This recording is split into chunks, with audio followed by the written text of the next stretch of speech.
Get ready for the action because Carlos Correa's ankle injury may be the final nail in the Houston Astros coffin. Is this the end of Houston's dynasty?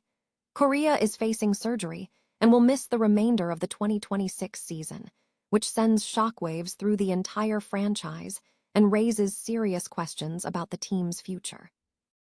Here's a simple way to protect your phone without stress. This Allen 3-pack comes with tempered glass screen protectors, camera lens protectors, and an installation frame for an easier, cleaner fit. It's clear, case-friendly, and built to help guard against scratches and everyday bumps. Check the link in the comments to get it on Amazon.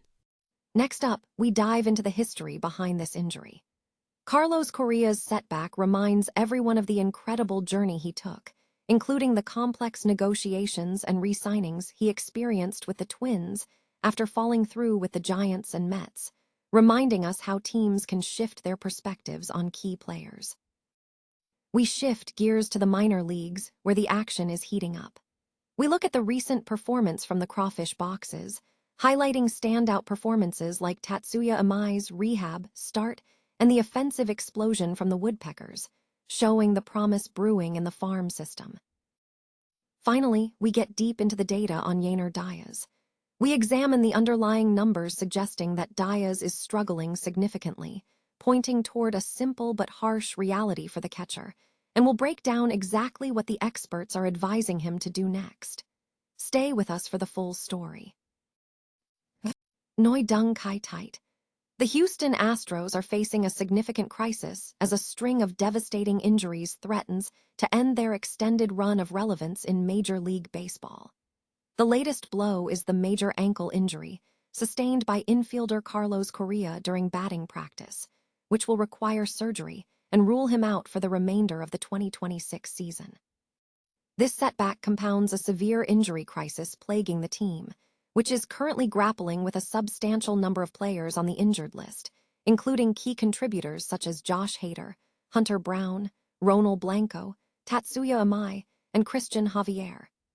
Additional injuries include hamstring strains to Jeremy Pena and oblique strain to Yainer Diaz, among others. This injury situation is compounded by free agent departures and potential age-related declines among established players like Jose Altuve, coupled with a farm system struggling to provide necessary reinforcements. /N despite a recent 2-1 victory over the Los Angeles Dodgers, the Astros remain mired in a losing season, currently sitting at 15-22 with a -27 run differential. Projections suggest the team could finish with a 66-96 record, their worst since 2013.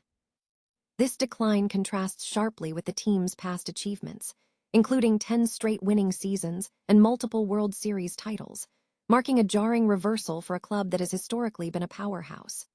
/N performance-wise, the pitching staff is a major liability, ranking last in MLB with a staff era of 5.65, a rotation era of 5.13, and a bullpen era of 6.2. While the offense has shown flashes of strength, evidenced by its fifth-best run scoring and XWOBA, the loss of a high OBP player like Correa, who was performing well in front of MVP candidate Yordan Alvarez, strikes at the core of Houston's offensive advantage. /N, although the American League is currently non-competitive, the Astros' prospects are being severely diminished by the cumulative effect of these injuries. Experts suggest that the current situation makes a return to relevance unlikely, especially if other teams maintain their expected performance levels. This mounting pressure raises serious questions about the future of the team, potentially imperiling the positions of manager Joe Espada and general manager Dana Brown, and even prompting speculation about a deadline sell-off. The narrative suggests that the era of the Astros juggernaut, defined by legendary players, may be drawing to a close.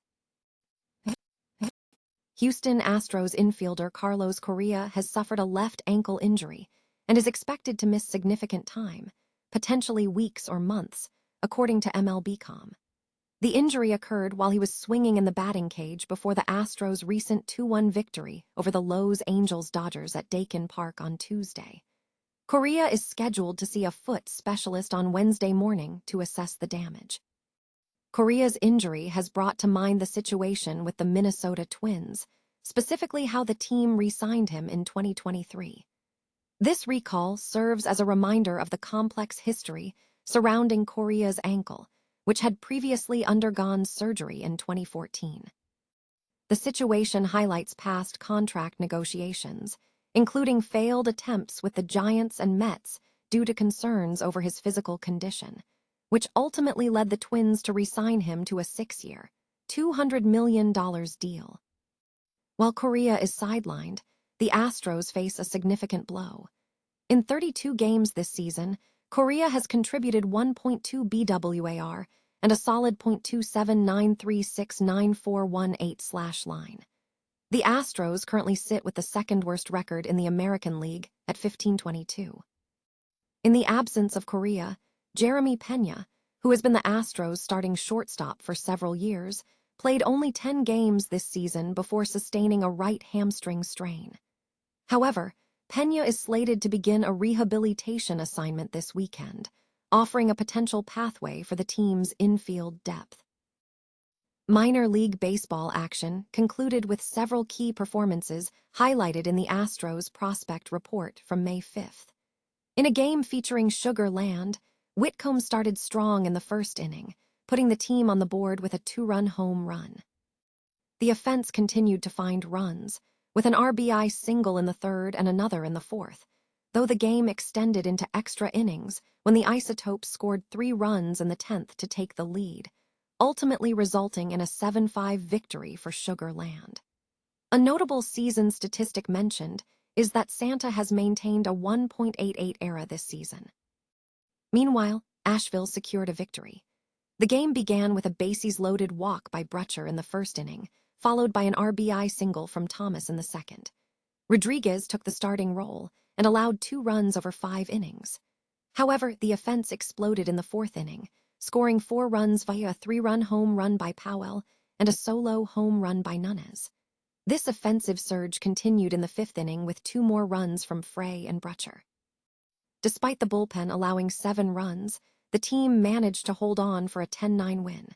Thomas is currently hitting .292 this season.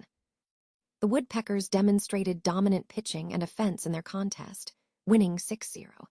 The team jumped out to an early 3-run lead, featuring solo home runs from Nayans and Ochoa in the first inning, along with an RBI single from Flores. Verdugo delivered a stellar performance, pitching 5 no-hit innings with 5 strikeouts. The offense capitalized in the fifth inning with a 2-run home run by Alvarez, and Sierra added insurance with a solo home run in the sixth. Beck sealed the victory, striking out 5 batters over 3 scoreless innings. Today's minor league starting pitchers are scheduled as follows.